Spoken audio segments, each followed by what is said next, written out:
just form a fucking wall. O'Neal deep in the post, lots of contact there. Oh, what a block by Wallace! What a jump ball! Pistons down 4, 12-8, 7:38 to play in the first. A burst from Rodney, stuck into the rim. Count that baby and a foul. Reggie inside for Andre and a dynamite dunk. Pistons fans, hello and welcome to another edition of the Palace of Pistons Podcast. Brendan Johnson, Aaron Johnson, and Ryan Paye, all here with you again to discuss Pistons basketball. And, well, we've been on a little bit of a break, some scheduling conflict, and, well, also a 5-game skid to go with just a tough watch Detroit Pistons basketball team right now. But, boys, before we start talking Pistons, before we get into maybe some more the doom and gloom of the pod, how we feeling right around Christmas time here? We're recording here on Christmas Eve, following the Pistons' loss to the Philadelphia 76ers, and 16-point loss at home. But boys, we ready for Christmas? Got your shopping done? How we doing? Shopping's not done, not yet. But I think some Pistons fans, it might be getting a Christmas gift that they really wanted with the way the Pistons have been playing. Those people that have wanted the Pistons to blow it up, they may just be getting their wish pretty soon. Wow, I wasn't expecting him to go, all sad with the Christmas stuff early, but I mean, I'm fine. Christmas stuff's all taken care of. We've been away for a minute, but at the same time, if Aaron's going to get a little gloomy, so will I. There's been nothing to talk about anyway with this team, so it's not like we missed anything. We've been in a spot where there's been a couple scheduling conflicts with trying to figure out the record date and what we wanted to specifically talk about. And Detroit went out, they won 2 of 3 when they had the stretch of the Pelicans and then the Mavericks and then the Rockets. They did what I implored them to do at the end of that last pod. Go out and do something. Beat one of the Mavericks or the Rockets. Yes. And they go and beat the Rockets. And they won the must-win game off that beautiful D. Rose late bucket to win it. Yes. They did what we asked. It was like maybe things were going to find a way to work out. Maybe. It was like maybe they were finding a groove. And then, nope. Took whatever the hell has happened. Nosedive off a cliff. Just all the way. Absolutely brutal. I mean, we didn't have a podcast last week, partly because of schedule conflicts, and the other half of it was, who the hell wants to talk about this right now? And who the hell wants to listen to it? Right. I mean, to be perfectly honest, I know. What are we doing right now? But here we are. Following a 125-109 loss to the Philadelphia 76ers at home. And the Pistons right now are a team that they battle, they stay in games, and then there's that one run that just separates them from their opponent, and the opponent pulls away. And you know it's coming too. Right. You know it's going to happen. Yep. So you can't even get excited about what you're watching or be really in tune with what you're watching. It's really just a lot of apathy at this point. Just here to watch it, I guess. It doesn't really matter. This Pistons versus Sixers game, I think at one point it might have been 41-40 or 42-41, something of that ballpark. Pistons had a lead midway through the second quarter. Then all of a sudden, a minute to go before halftime, it's 60-48, Philly on top. And it's just like, oh. Yeah, and then, and then at the end of the game, it's 96-90. All right, the Pistons got a little groove going. Gone. Immediately. Another just shot in the wrist. Done. Terrible. There's just...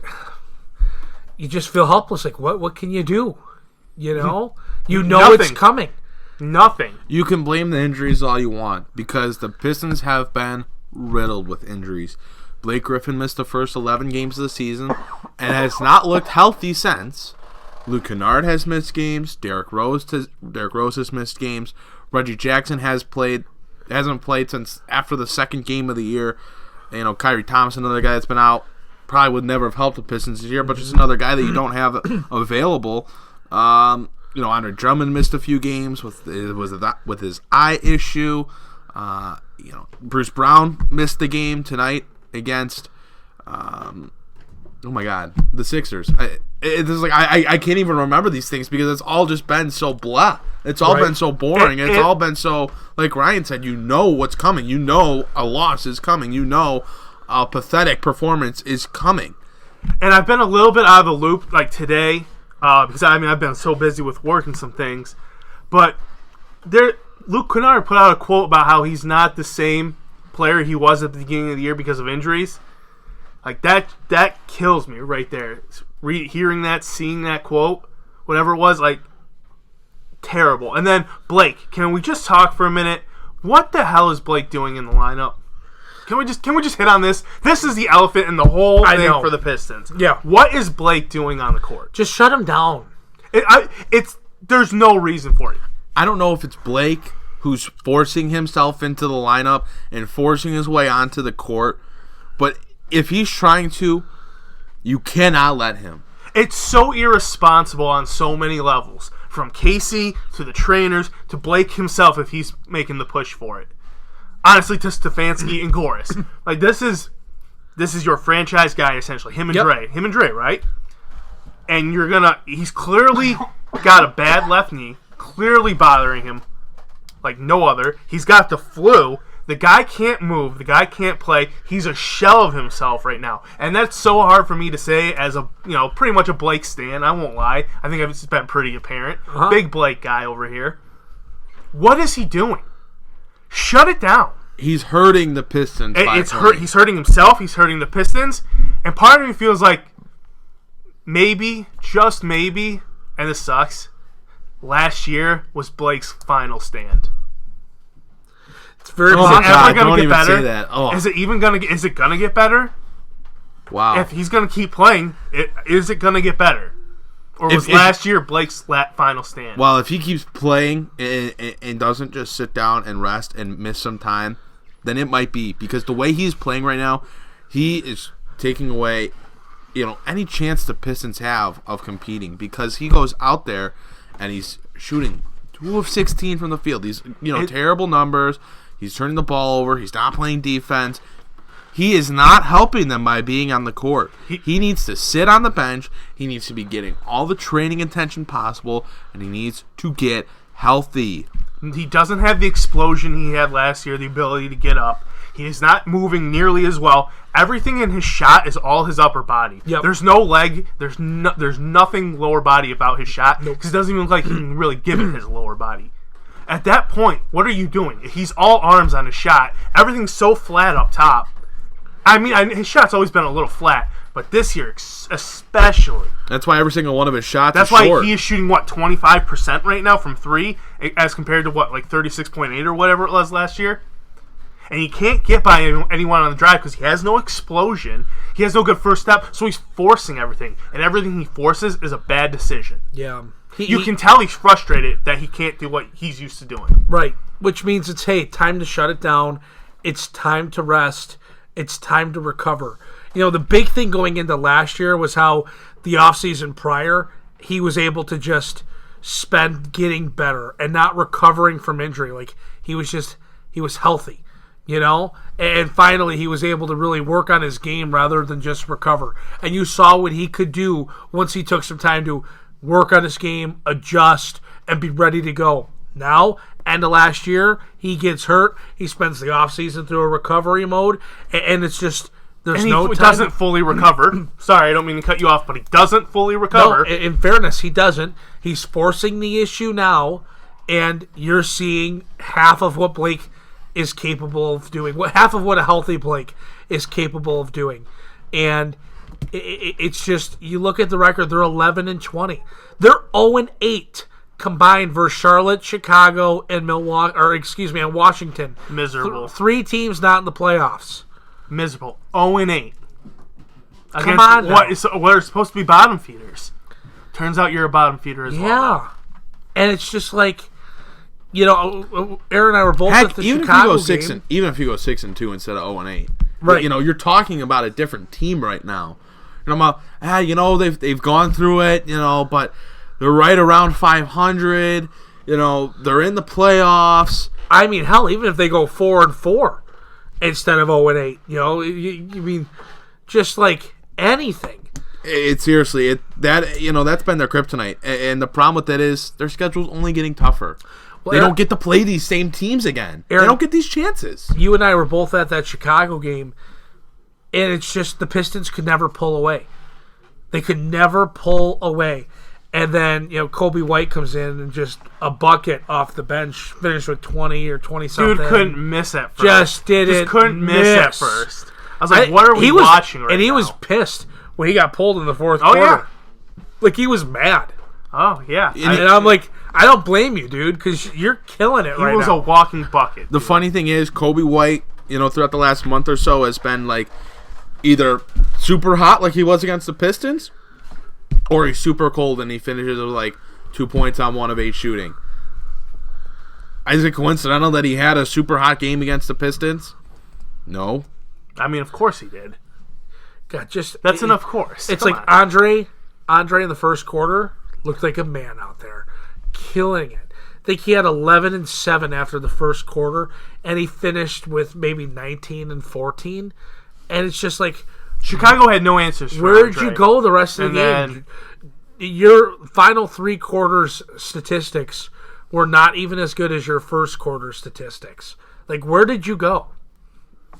Where did this team go? And you let Chicago hang around, and then they pulled away. And when you let a bad team hang around, they're probably going to come out and they're going to catch fire at some point. If you're letting a bad team hang around and beat you consistently, you're a bad team as well. Absolutely. I mean, there's no way to shake it differently for the Pistons. They're just a bad team.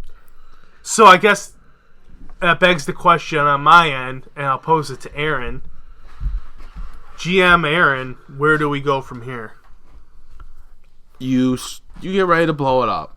You don't trade Blake yet because Blake's value is certainly the lowest it's ever been since he's become a Piston. Maybe since he's hit the NBA. Like, let's Quite just possibly. This is his lowest value in his career. But you start fielding offers for Drummond. I know that there are people that say if you rebuild, keep Drummond for the rebuild. And I disagree with that because he's going to be 27, 28 on a 5-year deal, 4-year deal, whatever. He doesn't fit the timeline. He doesn't. And Drummond's a good player. He's been playing good basketball recently, and I get that. But you can get value for him. To rebuild, you have to acquire assets. Assets primarily being draft picks or young players with upside. You don't go and acquire assets while keeping Andre Drummond. Drummond's game is based off his athleticism at the rim and those kind of things, his jumping ability. Let's say the Pistons are ready in 3-4 seasons. And that's a big question mark. If they really tear it down, you're going to be paying Andre Drummond $40 million at the age of 30, 31, to be your starting center, one of your franchise players with a super young team as a 30, 31-year-old center in the NBA. That's not a good plan. Drummond is a good player, and Drummond will play very well on a team in need of a big, where he can be, the third or fourth guy. He will be very good. You need to get some actual value, though, for the way that your team needs to rebuild. Whether it's first-round picks or a first-round pick, young players, you have to do that. And I get it. Drummond has been a Piston for a very long time. He's had a great career in Detroit. He's done a lot of great things. He has embraced the city. But you have to move on from him if you are rebuilding. And that's what, if I was the GM of the Pistons, would be doing. I would be trading Andre Drummond. I would be trading Derrick Rose. And, from there on out, I'm listening for offers on anyone else that would have value. Markieff Morris, Tony Snell, those kind of guys. Langston Galloway, absolutely.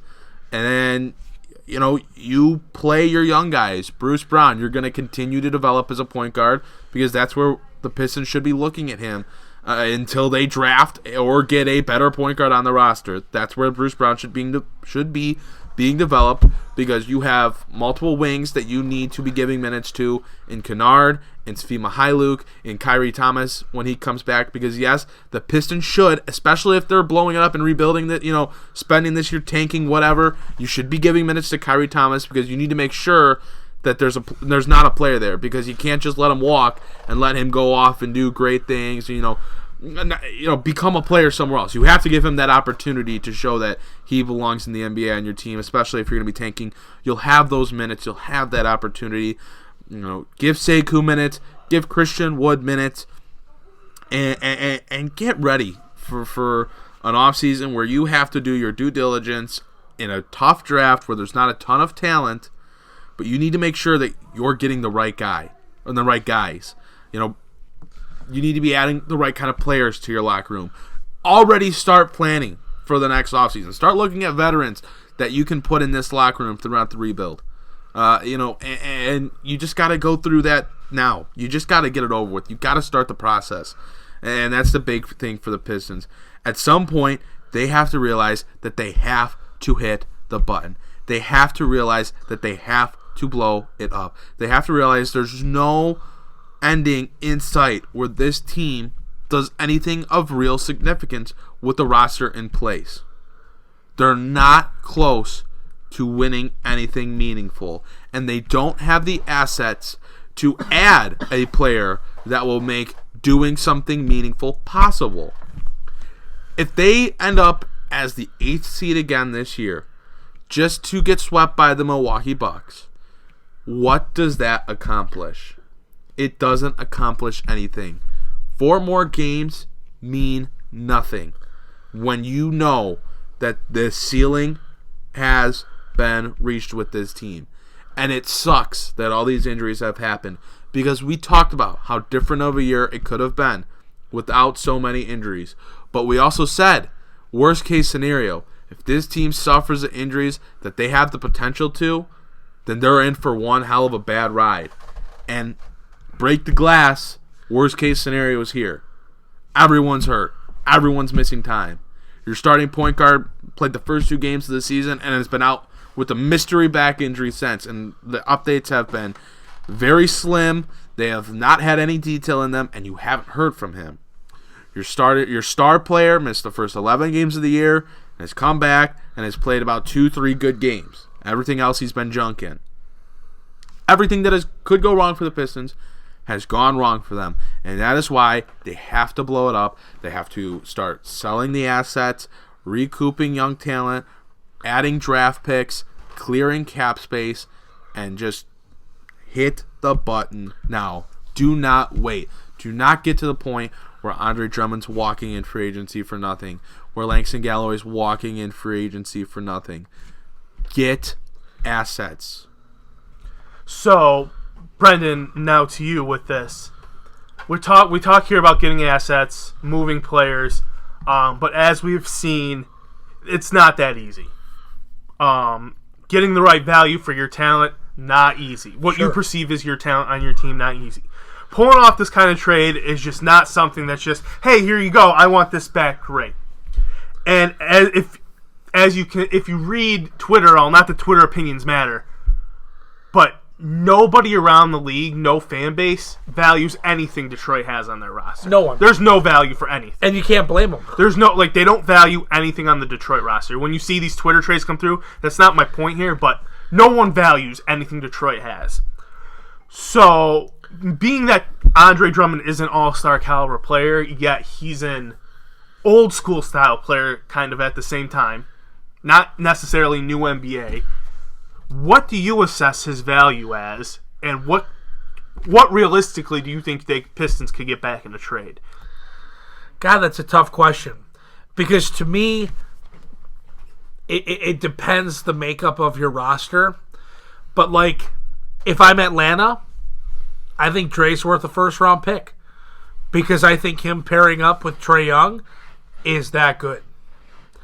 But, if I'm a team like Boston, well, maybe Dre's worth a first-round pick. And, first-round pick from Boston isn't that significant anyways, given it's going to be a late first-round pick. So, You look at the case of Atlanta. Atlanta's going to give up, if they trade away their first-round pick. Aren't they about 6-23 right now? I was going to say, I was going to check in the standings exactly where they sit. They don't even have their first-round pick. Really? No, they added the first-round pick from the Luka trade. I'm pretty sure they added. No, yeah, they added the pick. But Atlanta's not trading their first-round pick this year for Drummond. Exactly. So, I guess at that point, maybe you get a future first-round pick. You get a protected next year's first-round pick, So Dre's value is not that high. To me, it's more about taking the step of moving forward. And you don't want to sell for nothing. Because at that point, why not just let Dre play out and let him walk? But if you can acquire even a future first-round pick, if you can acquire a young piece that helps you going forward, to me, that's worth it. And it's also just about taking that step of we're moving on. We're moving on from this era. We're moving on from the Reggie and Dre pairing. You let Reggie walk. You try to trade D Rose for whatever you can get. And it's not entirely about the return. It's just about... I hate saying addition by subtraction because it sounds so disrespectful to Dre, and that's not how it's intended. But it's just we don't have something to fall back on, so we have to move forward. Because I tend to agree. I do agree, because I have to say the value, the return you're going to get in an Andre Drummond deal is not going to be what a lot of people want it to be or expect it to be here in Detroit. Mm-hmm. I don't think you get as much as you're really looking for. I think I can't put a price on it because I'm not 100% sure, but people are saying, oh, he's worth multiple firsts or he's worth a really good young piece and a first. I don't think you're getting that. No. I don't think the value in a trade for him is there. I don't think anything the Pistons have is going to really net you anything overly exciting. It's more about just move, but at the same time, freeing up the cap space. Freeing up the cap space for what, fellas? You have a bunch of young pieces and you're not bringing in any superstar free agents. So what are you freeing up the space for? You free it up so it's available when you need it. You don't tie it up in a guy like Andre Drummond because, well, for what I already stated, you don't want to be paying him $30 million, $40 million when he's 30 years old and your team, is maybe, if you're lucky, just starting to get ready to start competing for a playoff spot. You want to have that cap space available so that when the time comes, you can make that big trade if you have enough young assets to where you want to try to go get a big-name player.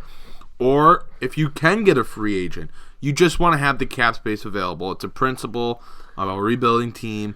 You don't want to have your cap space locked up in veterans that I think the Pistons have the 7th highest payroll right now or something stupid. It's in the top 10. Yeah. I mean, for this product. The thing is, it's also it's not about next year. It's not about freeing it up so you have it this upcoming off season.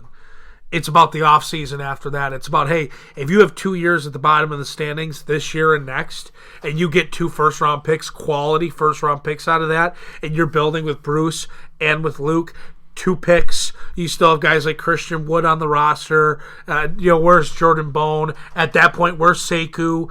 Now you go out, hopefully, in that second offseason, right? So not this upcoming one, but the following. You have Sekou, Bruce, Luke, 1 or 2 picks in place, and maybe one's a starter, maybe one's more of a reserve. He's a Luke Kennard type. Will take a few years before he's starting caliber, and now you go out and you make that signing that takes you to the next level. Maybe Bruce Brown isn't the long-term point guard. Maybe he's not the starting point guard for you. Maybe you upgrade at that position. Maybe you realize, hey, Sekou's going to be better for us coming off the bench. I hope not. But God, that would be miserable. Wouldn't it be? That'd be miserable. But you know what? Hey, maybe he's not ready to start consistently. Maybe he's a really nice 6th-man, second-unit player for us. We go out and we sign that big guy. Or, hey, maybe we have a nice young starting 5 with some quality upside, and you really add some nice veteran pieces to round out that second unit that you can plug in when needed into the starting lineup and avoid drop-off. Example, a guy like a Markieff Morris that the Pistons signed this year. He's turned out to be a real nice signing for them. He's done some nice things, being able to start in a pinch. He's had a couple nice games. Some guys like that just take you from young with upside to some experience, some savvy, some leadership, and knowing how to play in the postseason and helping those young guys through it. I think that's the ideal look at the next 3 years for Detroit. You said a whole lot here, and it was a lot of good stuff. But I just want to hit on one thing, just a small thing. It really means nothing. But last year, we said that it wasn't about this season, it's about next season, meaning this season, right? And now we're saying it's not about this upcoming off season, it's about the next one.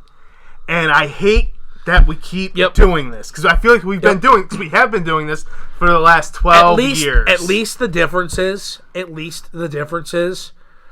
this would mean it's different. Like it was, I know it's like it's going to be a different core. It's going to be different players. I understand. It's going to be a different approach. It's just, I know when you said it, I was like, it was like a bullet in the chest, man. A bullet in the heart. Like because we said last year, it's not about this season, it's about next season. Right. And now it's not about this off season, it's about next off season. And the thing is, just something we keep. It's cyclical, man. It just keeps happening. It's all we talk about. It sucks, and it sucks that Reggie's gotten hurt. And Blake's been hurt and sick and whatever else, and you just haven't been able to find that rhythm because then you've had the combination of, Derrick missing tonight, him resting here and there, somebody else being out, obviously Bruce and Luke being out. And we talk about the draft and hopefully drafting solid young talent. I got a little something I'm going to put out there, not right now, but I'll give my player to watch for the draft. Like I did with Sekou, and people kind of laughed at me for saying we could get Sekou, and here he is. So I'll put my player out there sometime in the future that, hey, keep an eye on this guy. This is a prospect to watch for the Pistons. Okay. So be on the lookout for that. Okay, so we talked about, we never really got into what, a potential trade could look like for Drummond. And we've done that before, but, let's talk about an actual trade idea. The Hornets reportedly had interest in Drummond earlier this season. So, if the Hornets want Drummond, and earlier this season when we were talking about this, the thoughts of, maybe the Pistons can snag a Devontae Graham could happen, but that's not happening now. That's not happening at all. So, here's what a more realistic trade scenario could look like. Andre Drummond to the Charlotte Hornets for Nicholas Batum, Malik Monk, and the Hornets' 2020 first-round pick. Do you say yes or no? I think yeah. I don't think you're getting any better value than that. No matter who it's with. Batum's got 2 more years on his deal? Yes. Picking up a guy like Batum, you're going to have to take something like that on. Batum's your guy. He's your floater for preparing for Sekou. Seriously. I mean, he's your forward until Sekou gets there. Taking on a Malik Monk, which I'm okay with because I think there can be something there, and then taking on their first-round pick this year, I still think that's a team that's going to end up in the lottery. So I'm not mad at it. That's not the best value in the world, but you're not getting anything better really from anyone. It's going to be a lot of the same from any team that's interested. Yep. At the end of the day, Nicholas Batum is a guy that you have to pay him for the rest of this year and for next season. And I know I just said that I don't want the Pistons taking on money and having to, be paying guys. I want to have clear cap sheets. And that somewhat goes against what I said, but not really because the Pistons don't need money next season. They need money down the line when that player becomes available through trade, through free agency, whatever. This Batum deal, they're done with it after the 2020-2021 season. And then you take a flyer on Malik Monk because he's 21 years old and he was a top prospect coming into the league. You just take a flyer on him because there was some talent there and he's still young, and maybe, just maybe, he for some reason wasn't in the best situation for him, and he gets onto a team where maybe he can find himself a bit of a role. Find some of that talent that he came into the league with, hit some of that promise and potential that teams liked in him. So you take a flyer on him, and then you get the first-round pick, which whether it ends up still being a lottery pick or the Hornets are able to use Drummond to get into the playoffs, which I think with the way Devontae Graham has been playing, and they have Miles Bridges, they have P.J. Washington, who I know is injured right now but is going to be back shortly. They'll have the pieces there to be more competitive. Drummond surely makes them more competitive, and maybe they stay active in the trade market and are able to add something else to that team. Maybe a 2-guard, or something that gets them over the hump there. So whether it's a playoff team and it's a 15, 16, 17 pick, or it's a back end of the lottery pick, Detroit can either use that as they would a normal pick, or they could try to package it with their own pick and move up as high as they can in the draft to go get this one player that they really like. But the big thing is it gives Detroit another asset or two to work with, and I think that's important, getting those assets back. Drummond's value isn't as high as a lot of people within Detroit perceive it to be. I believe it was Rod Beard that tweeted out he wouldn't imagine the Pistons getting more than, he didn't imagine, I can't remember exactly what the wording of it was, but he couldn't imagine it being too big of a return for Drummond. So I think this falls in the parameters of a very balanced trade. You're not going to see me argue, Aaron. You're just not going to get back the value we would hope to get for guys like Dre or Blake or anything like that. So it's almost selling at, not half price, but on sale. It's where Detroit sports are at. It's where we're at. Sell low and buy high. I mean, it's just, you have to accept reality sometimes. And the thing is, Batum is a guy we talk about. It's not about this offseason. It's about the next. His contract works out to that. Malik Monk, you mentioned being 21 and a guy you take a flyer on. And again, if it doesn't work, he's a backup wing. Flyers are something you could afford to take with the direction this team necessarily has to go in, Invest your first-round pick, which probably, if Charlotte, acquires Dre, it's still probably a 14 to 16 pick. Maybe it's a little bit better. I still think it's a little bit better. Not like top 6, 7 or maybe anything it's like that. Maybe it's like between 10 and 15. Yeah. So you still can go out and acquire a valuable piece in the 10 to 15 range. So you take your first-round pick, you take the 10 to 15 first-round pick, you add that to a couple of your young pieces there, you keep developing Sekou, Batum helps you kind of on the carryover, maybe Christian Wood becomes a starter and you see what he can do in that role. I mean, the thing is, I don't hate it. The Pistons could be able to squeeze some first-round picks out of Langston Galloway and Derrick Rose.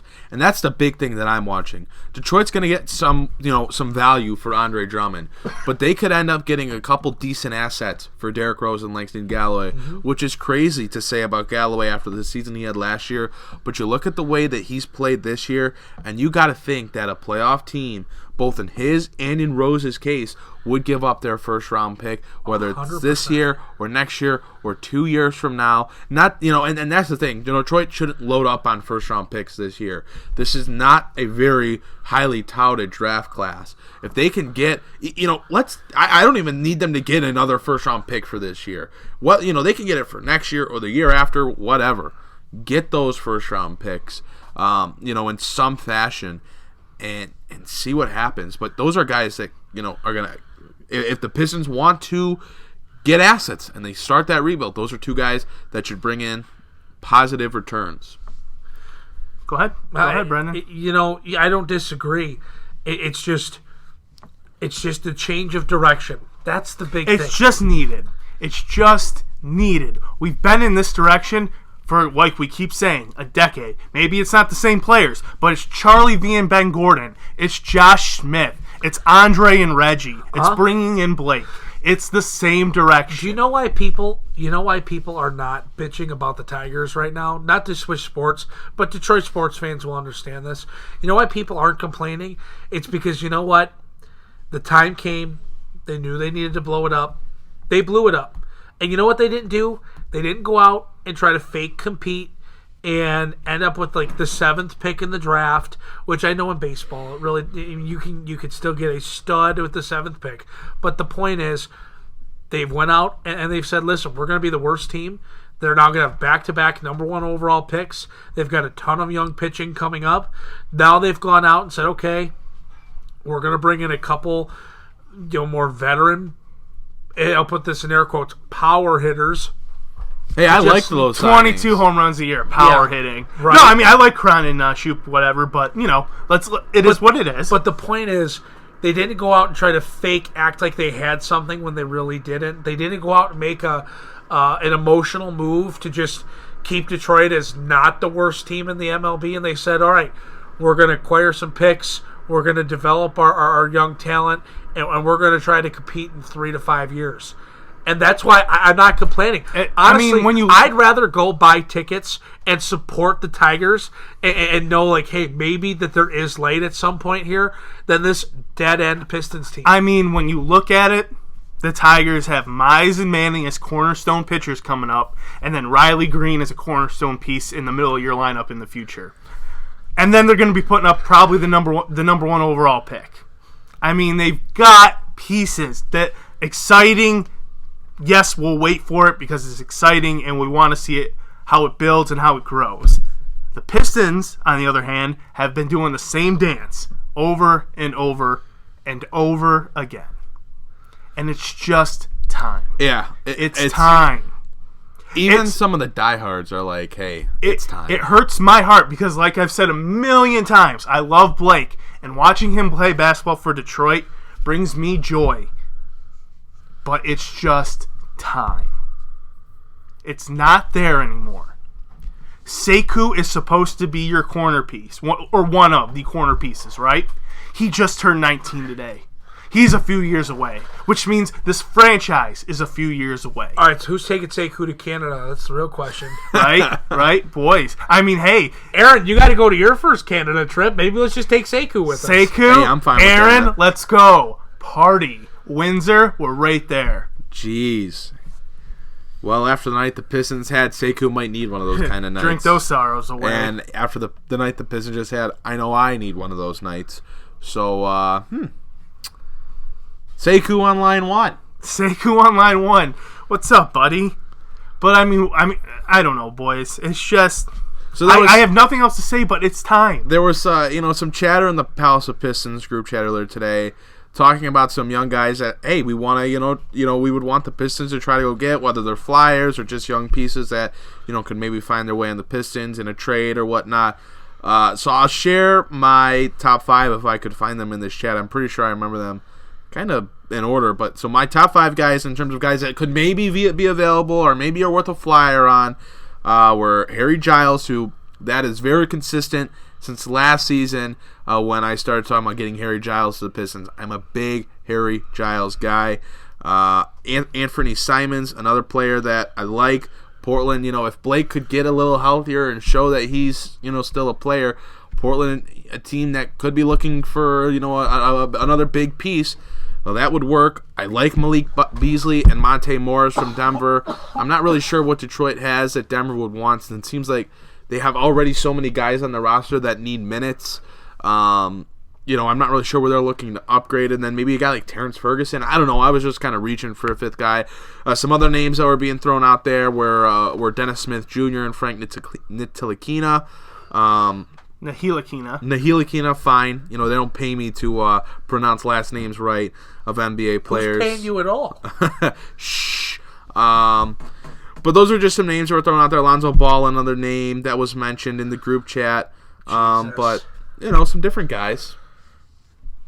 Yeah.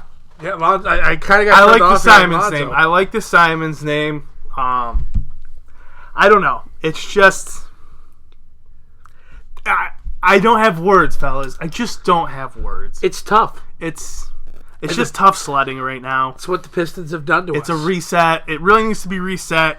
How do you get your hands on one of those young guys that could possibly help? What do you get back in return for guys like Dre and Blake and Langston and Derrick, if you're able to trade them off? Like, it's a lot of decisions the front office has to make, and soon. Mm-hmm. No doubt. Yeah, they can't sit. That's the big thing. They can't just sit and wait. Obviously in a guy like Blake you do, but with some of the other guys, Drummond, Langston, Rose, you might as well start. You might as well start it. It's very sad because no one wants to see a team have to tear it down and send guys packing and, do all that kind of stuff, the tough business decisions. But at the end of the day, those things happen. It's, an everyday kind of occurrence. So, but it's over. Let's cut to the chase. It has to happen. It's over. It never really was. Yeah. Bottom line. How about, on a different note, how about the drive being just a couple points away from $100,000? And too bad Jordan Bone picked his one night to have a bad game. He struggled in that one. Obviously, they didn't have Sekou, which hurt them. Sekou was up with the Pistons, but Dante Hall played pretty well, and Todd Withers had a couple nice plays. But I'm all for the Pistons using the G League to develop their guys. It's really helped Jordan Bone, and a lot of the hope is that Jordan Bone kind of has that season that Devontae Graham had last year in the G League. And he's able to use that to the point where next year he's able to come in and contribute at the NBA levels. I'm planting that flag. That's a future solid backup point guard. I'm planting that flag. Yeah. I like Jordan Bone a lot. I loved him at Tennessee. Loved watching him play ball. Because if more than the NBA, I love watching college basketball. And I was addicted to college basketball last year. I loved watching Tennessee with Grant Williams and Bone and Admiral Schofield, and it's just a good team. I know that's Aaron's team. I know Aaron loves Tennessee. Aaron's a big Tennessee guy. Big Tennessee guy. Aaron, Big Tennessee Johnson. I don't know. Does love Jordan Bone, and now that he's putting it on in the G League, come on now. Boston, put Grant Williams in that Drummond package, and we can chat. We can chat. Wow. Jesus, he's making the calls. Danny Ainge on line 1. Hey, you made me the GM. No, Sekou's on line 1. Danny Ainge is on line 2. Very good, very good. So I like that. That was good. Let's. I think we got to wrap on that note, boys. Yeah, I think we're done here.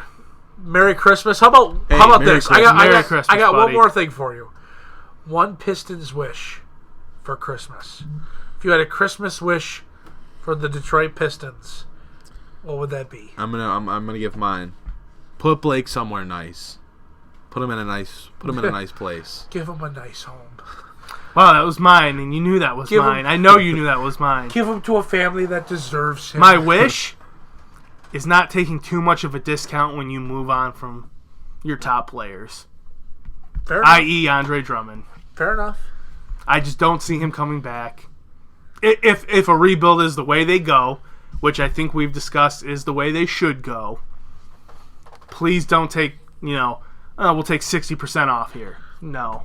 They're going to have to do it at a discount. Hopefully it's not too big of a discount. My wish is that the Pistons just have the kahunas and have the guts to actually do it.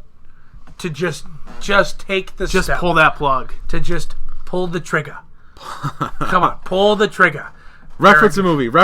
No, people should see that movie. Division III, football's finest. They love this movie. It is the single worst movie I've ever seen in my life. Oh, come on. And these fellas love this movie. I'll tell you, and I cannot understand. I don't love it. I thought it was a funny movie. No, Brendan loves it. They think it's like top quality, top notch. No. I'll quote that movie all day. I got no problem saying it. I thought it was funny. I didn't. I will quote that movie all day. Okay? Now put the knife away, Bobby. We're going to end on that. Merry Christmas. Happy New Year. Before you go, like, rate, review, subscribe to the podcast. You can follow us on Twitter at Palace of Pistons. The personal pages are at AJohnsonNBA, at Ryan Paye, or at Media Brendan. Or I should say instead of or, it's and at Media Brendan. We're on Instagram at Palace Pistons. Check us out on Facebook, YouTube. You know the deal. You know where to find us. Have a great Christmas. Have a happy New Year. We will see you in 2020.